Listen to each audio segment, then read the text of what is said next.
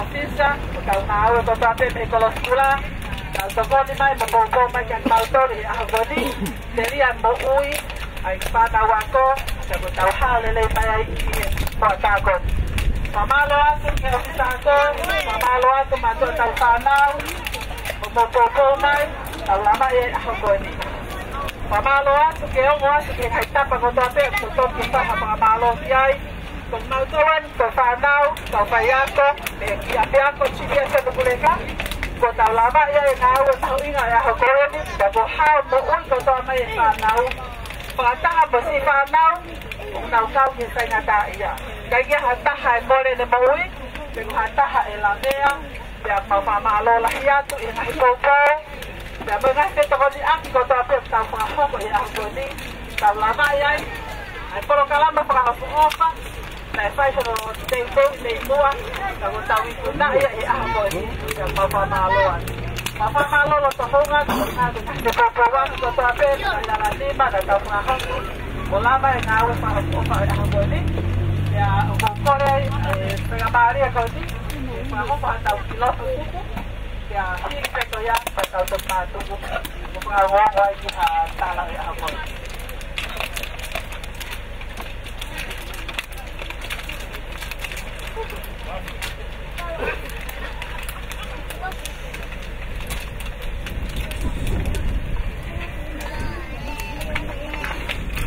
Halo?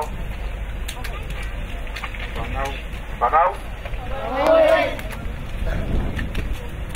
Ya tahu saya jadi banau berkaya. Naik, dengan kopi. Mana tuan? Saya kira ya ini ahok ya. Jadi pada itu dia kau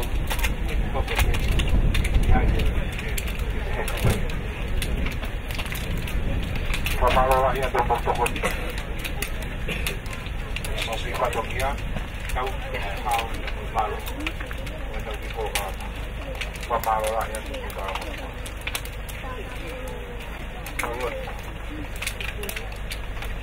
itu mas mau damai banyak yuk Pia mau mau ui mau potau propol o ko malo atu e ngai ngau e ko te ku mau si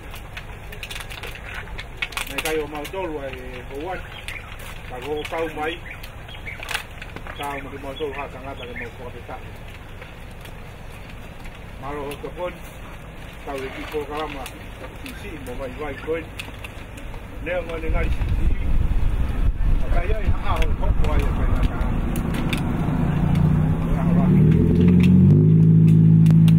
ko amu e tua to ke loloto ke whanau koe e ke kau pai ako tau ki ia aho toko mai a pai ngā tā ia i peha ki mateu teu whiune mo tāu pai mai a ke nau hora ki e peitu mau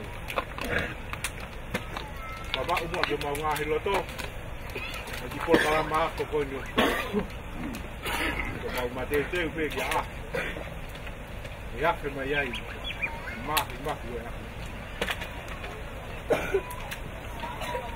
wa malo a te lawa program ko ni lawa ko kau mai wa ko kawa ki mal tol ka pa ya ko ya be ke kau pana wa nau abia ko be ke ma to nau pa nau ko tol kau ngau Kata hamai, dia bawa kuat orang. Kerja ekip mereka itu dua, bermula mari mari. Kalau ia dek mazol, pai duit anak.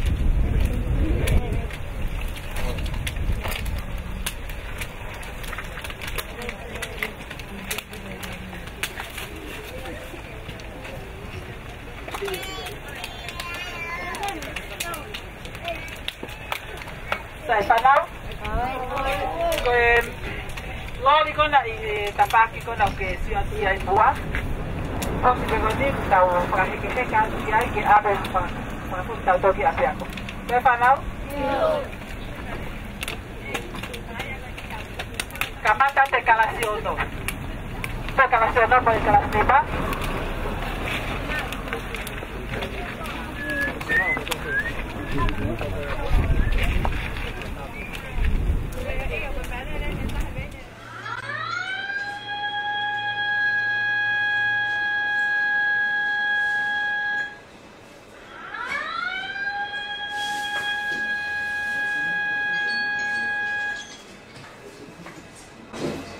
Kansel, o whatokanga pia ukura I makahawhanga kawai. O kansel, o whatokanga pia ukura I ngā makahawhanga kai otomati. Watatau ke rekoti ai mea fuatahi I kotoa o otomati. A rekoti ha pia ukura mita e noa koe ntahi. E koe sentimita e hongo furu I he toi minite nima ki he taha koe huatai. O hiko mauraro e pe au I he fute e taha. Ia mahino holo e pea peau. Ia ai tui, I kaito I ai ha wesia, I kotoa mai makahawhanga e o tongana. Hoi ai koe whatokanga peau kura kotoa pe, o ku kanseri atu ia. E marama pe foki ke kei maarohi ai tahi ai au I tahi. Ia kei te mau pe, ke whaiana tokanga I pina e kau whorau tahi kotoa pe. Koe whakamapatala peau kura whakaosi pe enu, ke kau aki, mo peau kura koe I.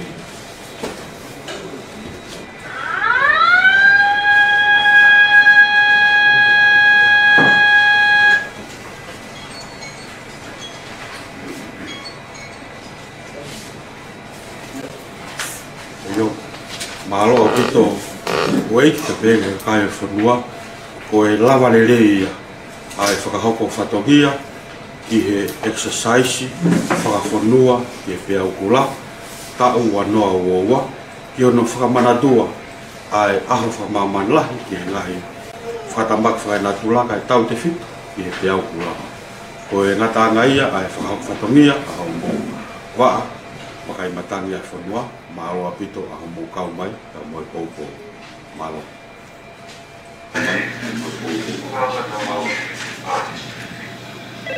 Malo puede pasar lo mío, me peste hoy. Ni mo marere.